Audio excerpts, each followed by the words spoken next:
প্রিয় শিক্ষার্থীরা, আসসালামু আলাইকুম। আশা করছি সবাই ভালো আছো। আমি ফারজানা খান মজলিস আজ তোমাদের পড়াবো সারাংশ। সারাংশ পড়ার আগে আমরা সারাংশ বলতে কি বুঝি, সারাংশ লেখার নিয়ম কি আমরা জেনে নেব। সারাংশ একটি নির্দিষ্ট বিষয়ের উপর বিস্তারিতভাবে লিখিত এক বা একাধিক অনুচ্ছেদের মূল বক্তব্যটিকে সংক্ষেপে উপস্থাপন করা হলে তাকে সারাংশ বলে। তাহলে কি বুঝতে পারলাম আমরা? যে একটি নির্দিষ্ট বিষয়ের উপর বিস্তারিতভাবে লিখিত এক বা একাধিক অনুচ্ছেদের মূল বক্তব্যটিকে সংক্ষেপে উপস্থাপন করা হলে একে সারাংশ বলে। সারাংশ লেখার নিয়ম কি? সারাংশ লেখার বিশেষ কৌশল বা পদ্ধতি সম্পর্কে জানা প্রত্যেক শিক্ষার্থীর জন্য অপরিহার্য, কেননা অধিক চর্চার উপর ভালো লেখার কৃতিত্ব ও সাফল্য দুটোই নির্ভর করে। কি পন্থা বা পদ্ধতি অবলম্বন করলে সারাংশ লেখার ক্ষেত্রে সাফল্য অর্জিত হবে এবং কাঙ্ক্ষিত নম্বর পাওয়া যাবে তা উল্লেখ করা হলো। 1. নির্ধারিত মূল অংশটিকে বারবার পড়ে মূল ভাবটিকে খুঁজে নিতে হবে। অপ্রয়োজনীয় অংশটুকু বাদ দিয়ে মূল ভাবটুকু লিখতে হবে। 2. মূল ভাবটিকে বুঝতে অনুমানের উপর নির্ভর না করে হৃদয় দিয়ে অনুভব করতে হবে। 3. নির্ধারিত মূল অংশের শুরুতে সংলাপ দেওয়া থাকলে প্রত্যক্ষ উক্তিকে পরোক্ষ উক্তিতে রূপান্তরিত করতে হবে। উত্তম ও মধ্যম পুরুষ প্রথম পুরুষে রূপান্তরিত হবে। 4. মূল ভাবটিকে সহজ সরল ও প্রাঞ্জল ভাষায় প্রকাশ করতে হবে, তা না হলে সারাংশ লেখার মূল উদ্দেশ্য ব্যাহত হবে। 5. বক্তব্য বর্ণনায় মূল ভাবের বাইরে কোনো কিছু লেখা যাবে না। বক্তব্যে কোনো প্রকার ছন্দ, উপমা, অলঙ্কার, রূপক, উদ্ধৃতি ব্যবহার বর্জন করতে হবে। 6. সারাংশ লেখার আকার সম্পর্কে অবহিত থাকা অতি আবশ্যক, কেননা মূল ভাবকে পাশ কাটিয়ে অথবা মূল ভাবের অর্থ ভালোভাবে না বুঝে এলোমেলো লেখা দিয়ে লেখা দীর্ঘ করা চলবে না। লেখাটি যেন মূলের অনুপাতে খুব ছোট বা বেশি বড় না হয় সেদিকে খেয়াল রাখতে হবে। নির্ধারিত মূল অংশটির 3 ভাগের 1 ভাগ হলে সারাংশ যথোপযুক্ত হবে। তবে আকারের দিক বিবেচনা না করে মূল ভাবটি সঠিক ও যথাযথ হয়েছে কিনা সেদিকে খেয়াল রাখতে হবে। তাহলে তো আমরা জেনেছি একটি নির্দিষ্ট বিষয়ের উপর বিস্তারিতভাবে লিখিত এক বা একাধিক অনুচ্ছেদের মূল বক্তব্যটিকে সংক্ষেপে উপস্থাপন করা হলে তাকে সারাংশ বলে। তাহলে আজকে আমরা পড়ছি সারাংশ। মননশীল লেখক মানব সমাজকে কুসংস্কার, কলুষমুক্ত ও সচেতন করার উদ্দেশ্যে লেখনী ধারণ করেন। তার বক্তব্য সাধারণ মানুষ যাতে বুঝতে পারে সেজন্যে নানা প্রকার দৃষ্টান্ত, উপমা, অলঙ্কার ইত্যাদি ব্যবহার করে থাকেন। ফলে বক্তব্যের মূল ভাবটি প্রায় কিছুটা আড়ালে অবস্থান করে, অথচ এই অন্তর্নিহিত ভাবকে ধারণ করে সমগ্র চরণটি রচিত। এই যে আমরা সারাংশ পড়ছি, এখানে লেখক কি লিখেছেন সেটা আড়ালে করা আছে। আমরা তাকে বারবার পড়ে সংক্ষেপে মূল ভাবটা নিয়ে আসব, তাহলেই সারাংশ হয়ে যাবে। প্রথম সারাংশ। কিসে হয় মর্যাদা? দামি কাপড়, গাড়ি ঘোড়া, না ঠাকুর দাদার কালের উপাধিতে? না, মর্যাদা এসব জিনিসে নেই। আমি দেখতে চাই তোমার ভিতর, তোমার বাহির, তোমার অন্তর। আমি জানতে চাই তুমি চরিত্রবান কিনা, তুমি সত্যের উপাসক কিনা, তোমার মাথা দিয়ে কুসুমের গন্ধ বেরোয়, তোমায় দেখলে দাসদাসী দৌড়ে আসে, প্রজারা তোমায় দেখে সন্তুষ্ট হয়, তুমি মানুষের ঘাড়ে চড়ে হাওয়া খাও, মানুষকে দিয়ে জুতা খোলাও, তুমি দিনের আলোতে মানুষের টাকা আত্মসাৎ করো, বাপ মা শ্বশুর শাশুড়ি তোমায় আদর করেন, আমি তোমায় অবজ্ঞায় বলবো যাও। এখন আমরা সারাংশ করছি। অর্থবিত্ত প্রতাপ প্রতিপত্তি মানুষকে করে তোলে দাম্ভিক ও অহংকারী, তাতে প্রকৃত মর্যাদা অর্জিত হয় না। চরিত্রবান সত্যবাদী মানুষ ও জ্ঞানী গুণীরাই মহৎ গুণাবলীর শক্তিতে জীবনে প্রকৃত মর্যাদার অধিকারী হন। দেখো, বলা ছিল কিসে হয় মর্যাদা? যে তোমার মর্যাদা হবে, তুমি দামি কাপড় পরবে, তোমার গাড়ি ঘোড়া আছে, তোমার ঠাকুর দাদার উপাধি আছে? না, মর্যাদা এসব জিনিসে নেই। আমি দেখতে চাই তোমার ভেতর, তোমার বাহির, তোমার অন্তর। আমি জানতে চাই তুমি চরিত্রবান কিনা, তুমি সত্যের উপাসক কিনা। তোমার মাথা দিয়ে কুসুমের গন্ধ বেরোয়, মানে তুমি দামি তেল দিয়েছ, তেলের গন্ধ বেরোচ্ছে কুসুমের ফুলের মতো। তোমায় দেখলে দাস দাসী দৌড়ে আসে, প্রজারা তোমায় দেখে সন্তুষ্ট হয়। তুমি মানুষের ঘাড়ে চড়ে হাওয়া খাও, মানুষকে দিয়ে জুতা খোলাও। তুমি দিনের আলোতে মানুষের টাকা আত্মসাৎ করো, মানে টাকা, অন্যের টাকা নিজে নিয়ে নেয়। এর জন্য বাবা মা শ্বশুর শাশুড়ি সবাই আদর করেন, কিন্তু ভেতরের যে আমি আছে সে আমি অবজ্ঞায় বলে যাও।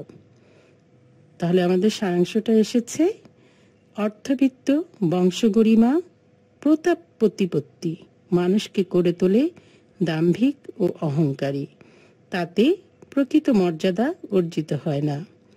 চরিত্রবান সত্যবাদী মানুষ ও জ্ঞানীগুণীরাই মহৎ গুণাবলীর শক্তিতে জীবনে প্রকৃত মর্যাদার অধিকারী হন। বর্তমান সভ্যতায় দেখি এক জায়গায় একদল মানুষ অন্ন উৎপাদনের চেষ্টায় নিজের সমস্ত শক্তি নিয়োগ করেছে, আর এক জায়গায় আর এক দল মানুষ স্বতন্ত্র থেকে সেই অন্নে প্রাণ ধারণ করে। চাঁদের এক পিঠে অন্ধকার, অন্য পিঠে আলো, এ সেই রকম। একদিকে দৈন্য মানুষকে পঙ্গু করে রেখেছে, অন্যদিকে ধনের সন্ধান, ধনের অভিমান, ভোগবিলাস সাধনের প্রয়াসী মানুষ উন্মত্ত। অন্নের উৎপাদন হয় পল্লীতে, আর অর্থের সংগ্রহ চলে নগরে। অর্থ উৎপাদনের সুযোগ উপকরণ সেখানেই কেন্দ্রীভূত। স্বভাবতই সেখানে আরাম, আরোগ্য, আমোদ ও শিক্ষা ব্যবস্থা প্রতিষ্ঠিত হয়ে অপেক্ষাকৃত অল্প সংখ্যক লোককে ঐশ্বর্যের আশ্রয় দান করে। পল্লীতে সেই ভোগের উচ্ছিষ্ট যা কিছু পৌঁছায় তা যৎকিঞ্চিৎ। দেখো, সারাংশ হচ্ছে বারবার পড়তে হবে, মূল কথাটা বুঝে নিতে হবে। এখানে বলেছেন, বর্তমান সভ্যতায় দেখি এক জায়গায় একদল মানুষ অন্ন উৎপাদনের চেষ্টায় নিজের সমস্ত শক্তি নিয়োগ করেছে, আর এক জায়গায় আরেক দল মানুষ স্বতন্ত্র থেকে সেই অন্নে প্রাণ ধারণ করে। মানে বর্তমান সভ্যতায় উৎপাদন ও পরিভোগে বিশাল ব্যবধান সৃষ্টি হয়েছে। পল্লীর বিপুল জনগণ অন্ন উৎপাদন করেও দারিদ্র্য কবলিত, অথচ নগরের মুষ্টিমেয় সুবিধাভোগীরা ভোগবিলাসিতায় আচ্ছন্ন। অর্থের কেন্দ্রীভবন নগরকে দিয়েছে নানা নাগরিক সুবিধা, পক্ষান্তরে পল্লী সুবিধাবঞ্চিত ও অন্ধকারে নিমজ্জিত। এখানে শহর আর গ্রামের মানুষের যে জীবন জীবিকা, এটার পার্থক্যটা বুঝিয়েছে। দেখো, আবার পড়ছি, বর্তমান সভ্যতায় দেখি এক জায়গায় একদল মানুষ অন্ন উৎপাদনের চেষ্টায় নিজের সমস্ত শক্তি নিয়োগ করেছে, আর এক জায়গায় আর একদল মানুষ স্বতন্ত্র থেকে সেই অন্নে প্রাণ ধারণ করে। চাঁদের এক পিঠে অন্ধকার, অন্য পিঠে আলো, এ সেই রকম। একদিকে দৈন্য মানুষকে পঙ্গু করে রেখেছে, অন্যদিকে ধনের সন্ধান, ধনের অভিমান, ভোগ বিলাস সাধনের প্রয়াসে মানুষ উন্মত্ত। অন্নের উৎপাদন হয় পল্লীতে, আর অর্থের সংগ্রহ চলে নগরে। অর্থ উপার্জনের সুযোগ উপকরণ সেখানেই কেন্দ্রীভূত। স্বভাবতই সেখানে আরাম, আরোগ্য, আমোদ ও শিক্ষা ব্যবস্থা প্রতিষ্ঠিত হয়ে অপেক্ষাকৃত অল্প সংখ্যক লোককে ঐশ্বর্যের আশ্রয় দান করে। পল্লীতে সেই ভোগের উচ্ছিষ্ট যা কিছু পৌঁছায় তা যৎকিঞ্চিৎ। সারাংশে হলো, বর্তমান সভ্যতায় উৎপাদন ও পরিভোগে বিশাল ব্যবধান সৃষ্টি হয়েছে। পল্লীর বিপুল জনগণ অন্ন উৎপাদন করেও দারিদ্র্য কবলিত, অথচ নগরের মুষ্টিমেয় সুবিধাভোগীরা ভোগ বিলাসিতায় আচ্ছন্ন। অর্থের কেন্দ্রীভবন নগরকে দিয়েছে নানা নাগরিক সুবিধা, প্রক্ষান্তরে পল্লী সুবিধাবঞ্চিত ও অন্ধকারে নিমজ্জিত। শ্রমকে শ্রদ্ধার সঙ্গে গ্রহণ করো। কালীধুলার মাঝে রৌদ্র বৃষ্টিতে কাজের ডাকে নেমে যাও। বাবু হয়ে ছায়ার পাখার তলে বসে থাকবার দরকার নেই। এ হচ্ছে মৃত্যুর আয়োজন। কাজের ভেতর কুবুদ্ধি, কুমতলব মানব চিত্তে বাসা বাঁধতে পারে না। কাজে শরীরে সামর্থ্য জন্মে স্বাস্থ্য, শক্তি, আনন্দ, ফুর্তি সকলই লাভ হয়। পরিশ্রমের পরে যে অবকাশ লাভ হয় তা পরম আনন্দের অবকাশ। তখন কৃত্রিম আয়োজন করে আনন্দ করার কোনো প্রয়োজন হয় না। শুধু চিন্তার দ্বারা জগতের হিত সাধন হয় না।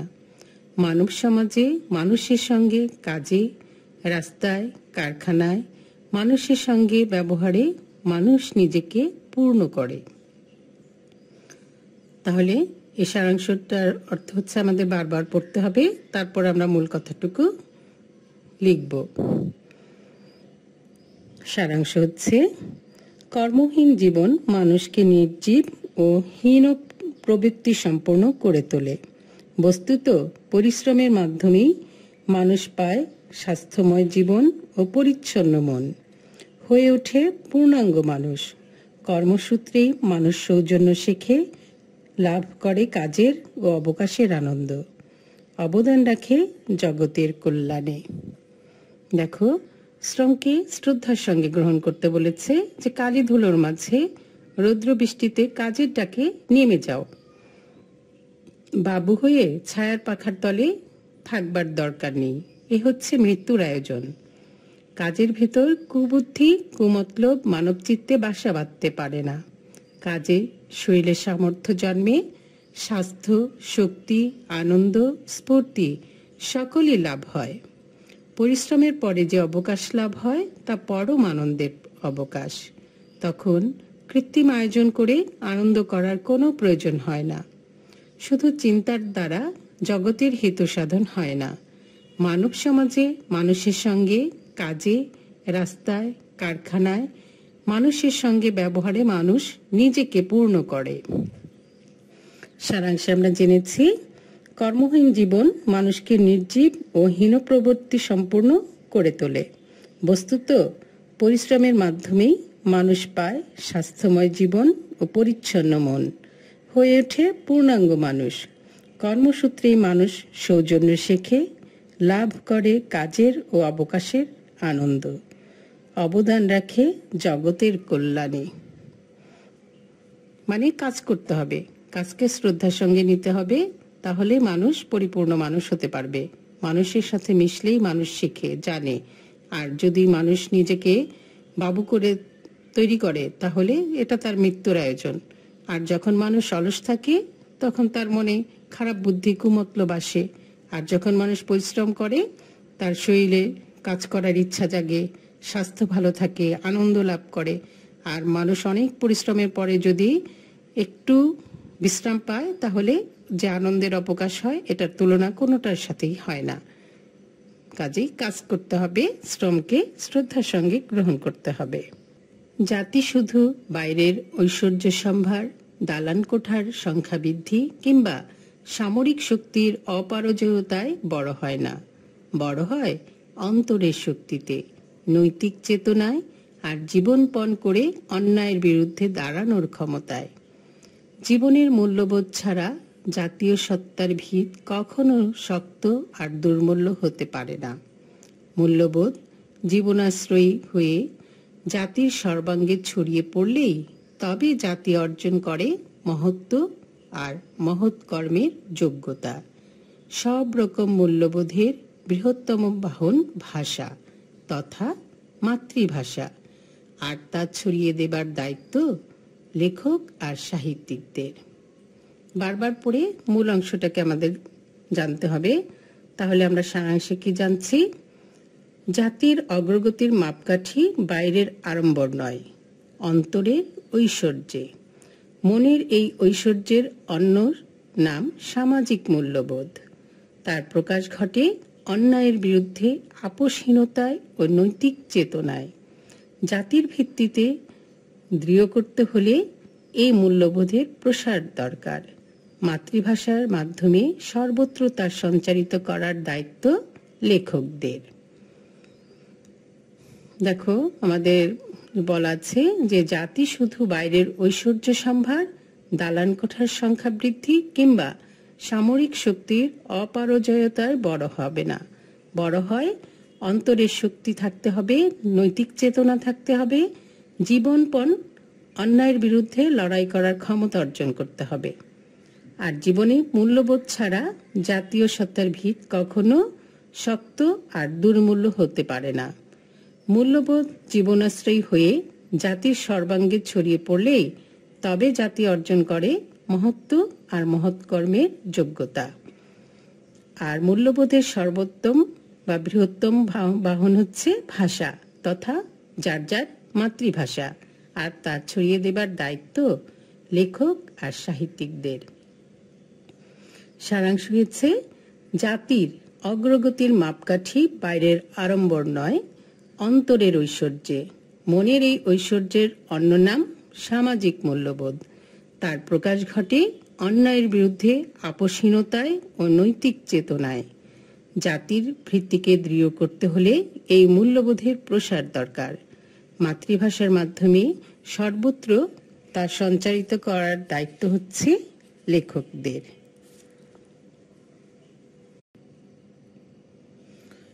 সারাংশ লেখায় দক্ষতা অর্জন করতে হলে নিয়মিত অনুশীলন করতে হবে। সারাংশ একটি অনুচ্ছেদে লিখতে হবে। প্রারম্ভিক বাক্য যথাসম্ভব সংহত, আকর্ষণীয় হতে হবে। প্রসঙ্গ বাক্য মূল ভাবটুকু প্রকাশের চুম্বক বাক্য সারাংশের প্রথমে থাকলে ভালো, তা প্রয়োজনে মধ্যে কিংবা শেষেও থাকতে পারে। প্রত্যক্ষ উক্তি থাকলে তা পরোক্ষ উক্তিতে সংক্ষেপে প্রকাশ করতে হবে। সারাংশে উত্তম পুরুষে আমি আমরা বা মধ্যম পুরুষে তুমি তোমরা লেখা চলবে না। কোনো উদ্ধৃতাংশ থাকলে সারাংশে উদ্ধৃতি চিহ্ন বর্জন করতে হবে। সংক্ষিপ্ত ও সংহত রূপে প্রকাশ করতে হবে। সারাংশের ভাষা সরল ও সাবলীল হতে হবে। জটিল বাক্যের পরিবর্তে সরল বাক্য ব্যবহার করতে হবে। মূলের কোনো অংশের হুবহু উদ্ধৃতি বা অনুকৃতি গ্রহণযোগ্য নয়। মূলের কোনো অংশকে সামান্য অদল বদল করে লিখে দেওয়া অনুচিত। সারাংশ কত বড় বা ছোট হবে তা নির্ভর করে প্রদত্ত অংশে বর্ণিত বিষয়ের গুরুত্ব ও গভীরতার উপর। কাজেই সারাংশ মূলের সমান, অর্ধেক, 1/3 বা তার কমও হতে পারে। সারাংশ লেখার সময়ে প্রথম প্রদত্ত রচনার মূল ভাবটুকুর আলোকে একটি প্রাথমিক খসড়া দাঁড় করিয়ে নিয়ে তারপরে তুমি পরিমার্জনা করে সুন্দর করে লিখতে চেষ্টা করবে। সারাংশ হচ্ছে তুমি উদ্ধৃতাংশ যেটা তোমার প্রশ্নে দেওয়া আছে ওটা তুমি ভালো করে পড়বে, পড়ে তুমি যে মূল কথাটা শুধু সেইটা সুন্দর করে লিখবে। আর এটা চর্চার বিষয়। তোমরা যদি কয়েকবার চর্চা করো, নিয়ম মেনে লেখো, তোমরা সবাই সফল হবে। পড়ালেখাটা চর্চার বিষয়, অনুশীলনের বিষয়, মনোযোগের বিষয়। তোমরা যদি মনোযোগী হও এমন কোনো কাজ নেই তোমরা পারবে না।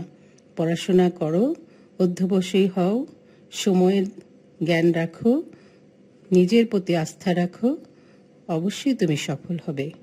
তোমরা ভালো থেকো, সুস্থ থেকো। আল্লাহ হাফেজ।